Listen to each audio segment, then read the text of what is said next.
Io credo che si possa dire perché questo libro si dovrebbe leggere per altri motivi. Intanto perché è un esempio di giornalismo. Fare giornalismo non è una cosa straordinaria, per l'amor di Dio, però bisogna anche farlo. Non bisogna soltanto dire che si fa giornalismo. Fare giornalismo è stare attenti alle cose, essere curiosi e poi ordinare le cose, ricordare le cose, metterle insieme.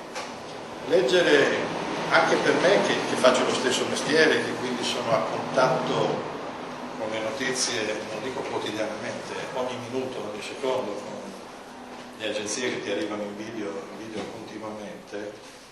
Leggere le agenzie o leggere il libro è la stessa differenza che può passare tra la pioggia e un'ondata in faccia. Ricevere un po' alla volta tutte le notizie è qualcosa alla quale a un certo punto fai quasi una assuefazione. Leggerle tutte insieme ti dà molto di più l'idea di quello che sta succedendo, ti dà il quadro d'insieme, ti fa capire che il quadro d'insieme non è un quadro casuale, ma è un quadro dietro il quale non c'è solo un grande vecchio, come si diceva una volta, ma deve esserci una marea di grandi vecchi, immagino, o anche di grandi giovani. Bisogna leggerlo perché ci si arrabbia, perché ci si indigna. L'indignazione, come l'insoddisfazione, come diceva Krippendorf, è il motore e il combustibile della sinistra. L'indignazione è il combustibile e il motore di qualunque tipo di democrazia. Soltanto quando ti indigni sei davvero capace di dire no, e il no è la parola più importante in qualunque forma di democrazia. Saper rispondere no a ordini ingiusti, saper addirittura dire no a leggi ingiuste. Ti indigni anche perché ti rendi conto che la democrazia ci è stata sottratta. Ed è questo forse il punto più importante che esce da questa lettura. Da questa lettura ti rendi conto che una delle basi della democrazia in Italia, una delle basi di quello che è stato l'architettura della Costituzione promulgata il 1 gennaio 1948 con la partecipazione di tutti, è una Costituzione che sulla carta continua a essere valida, all'avanguardia, moderna. Una delle basi era quella dei partiti. I partiti in una democrazia rappresentativa fungono non solo da delega degli elettori, ma fungono da cinghia di trasmissione tra il cittadino e il potere, qualunque potere sia. E la cinghia di trasmissione non esiste più. Nanni Moretti diceva, ed è stato ricordato anche, con questi dirigenti non vinceremo mai. Ma questi sono i nostri dirigenti. Questi dirigenti noi abbiamo, non dico li abbiamo designati, ma li abbiamo mai avuto la possibilità di designare. Lasciamo perdere l'ultima legge elettorale che ha proprio espropriato completamente il cittadino dalla possibilità di eleggere le persone. Il massimo che si poteva fare era una democrazia delegata di secondo grado, nella quale noi potevamo indicare coloro che poi avrebbero deciso chi sarebbero stati i nostri rappresentanti. Ma proviamo a pensare al rapporto cittadino-partito. E quindi anche nella fase precedente, quando si votava per preferenze, quando si era arrivati alla preferenza unica, quando c'era ancora il proporzionale non maggioritario, pensiamo a quanto il cittadino poteva influire nelle scelte del partito, sia a livello politico sia a livello individuale. Praticamente nulla. Praticamente nulla, perché i partiti a un certo punto hanno incominciato a non essere più democrazia, hanno continuato a voler fare democrazia, ma non sono più stati democrazia, né al loro interno né nel rivolgersi verso l'esterno. E noi, non lo so, o non ce ne siamo accorti o eravamo troppo pigri per reagire.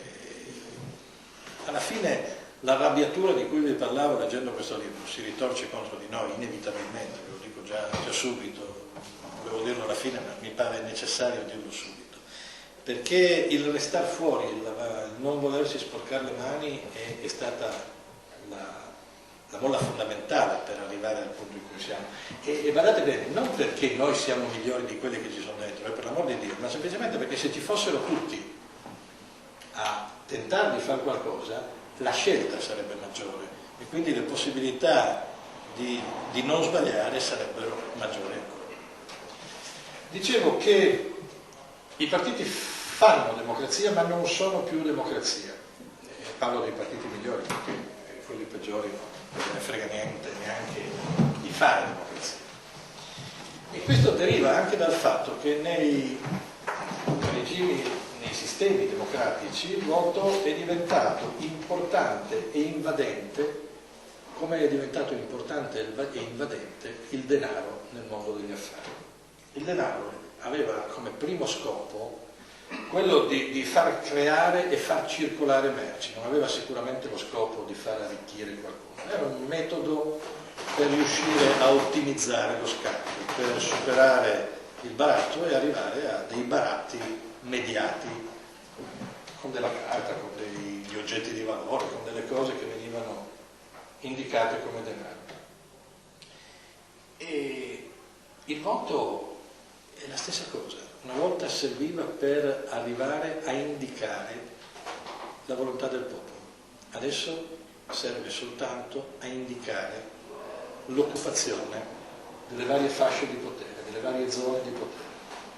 È un corrompimento democratico che non tocca solo l'Italia, per l'amor di Dio, però che qui ha trovato dei fuoriclasse nell'uso, assolutamente dei fuoriclasse.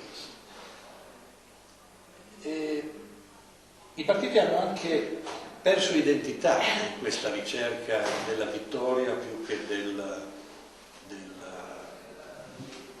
realizzazione dei propri ideali.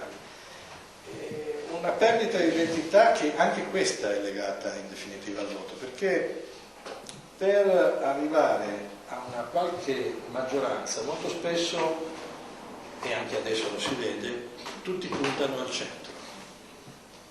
Questo mitico, fantomatico centro che sembra essere la chiave di volta per ogni vittoria e che invece probabilmente non esiste nel senso nobile del termine.